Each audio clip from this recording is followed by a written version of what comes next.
अजीज खान साहब, मैं एक बार फिर समझना चाहता हूं, हमने 31 तारीख को भी इस मुद्दे पर बहस की थी, आप हमारे साथ उस वक्त भी थे। मोहम्मद अली जिन्ना से बड़ा प्रेम है क्या समाजवादी पार्टी को? देखिए अजय जी, पहले भी मेरी बात आपसे हुई थी और आज फिर बात हो रही है। देखिए, माननीय अखिलेश यादव जी ने उस दिन हरदोई में जो भाषण दिया था, वो सीधा सा ये बताया था कि ये लोग एक संस्था में पढ़े हैं, लेकिन बीजेपी लगातार इस बात को तूल देती जा रही है और वही बात आज उन्होंने फिर रिपीट किया। आज आप इस बात को समझिए, कौन लोग सवाल उठा रहे हैं?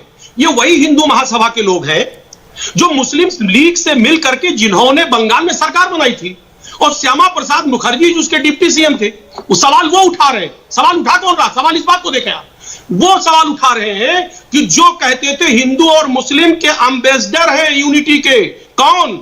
जिन्ना। ये कौन सवाल, ये कौन कह रहा था? ये आडवाणी जी कह रहे थे। वही आडवाणी जी ने ये भी स्टेटमेंट दिया कि जिन्ना जो है वो सेकुलरिज्म के सबसे बड़े मिसाल थे। साहब, ऐसा स्टेटमेंट देने वाले लोग आज जिन्ना को लेकर के हमारे ऊपर सवाल उठा रहे हैं, जो जिन्ना के खुद भक्त रहे, समर्थक रहे। टू नेशन थ्योरी थी, टू नेशन थ्योरी के जो जनक थे वो जिन्ना थे, लेकिन समर्थक कौन थे? समर्थक वीर सावरकर थे। और यहां तक कि श्यामा प्रसाद मुखर्जी जी, वो तो यहां तक कि बंगाल को भी चाह रहे थे बढ़ जाए।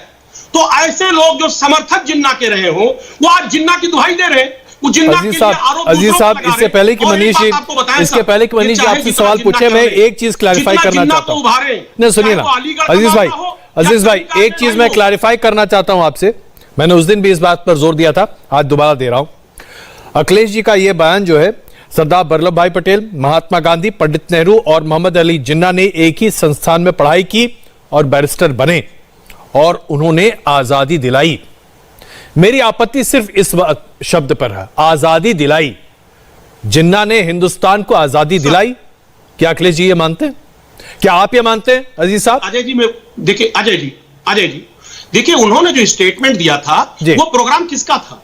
वो प्रोग्राम था सरदार पटेल जी की जयंती पे जी। तो डेफिनेटली उन्होंने जो अप्रिसिएशन किया वो सरदार पटेल जी के की, और वो इनडायरेक्ट वे में लोगों ने, खासतौर से बीजेपी ने उसको कैच कर लिया, उसको मुद्दा बनाया। और वो लोग मुद्दा बना रहे जो आज महंगाई पे बात नहीं करना चाहते, वो लोग मुद्दा बना रहे जो कानून व्यवस्था, महंगाई, बेरोजगारी जो आज उत्तर प्रदेश पर चरम में है, आज मुद्दे को भटकाने का प्रयास कर रहे हैं। अरे भाई, जवाब क्यों नहीं देते? अजीज भाई, देखिए, हम उस मुद्दे पर लगातार चर्चा कर रहे हैं। आप बिल्कुल सवाल पूछिए और मनीष जी उसका जवाब देंगे, लेकिन मुझे इस बात का स्पष्टीकरण दीजिए कि जिस व्यक्ति ने 1916 में सर अजीज भाई, सर, जिस व्यक्ति ने 1916 में कांग्रेस का दामन छोड़ दिया था, जो व्यक्ति 1942 में अलग मुसलमान देश पाकिस्तान बनाने की पैरोकारी कर रहा था, अगर उसे भारत का पूर्व मुख्यमंत्री यह कहता है कि उस अमुक शख्स ने हिंदुस्तान को आजादी दिलाई, तो फिर शक होता है कि भाई ये तुष्टिकरण के अलावा और कुछ नहीं है।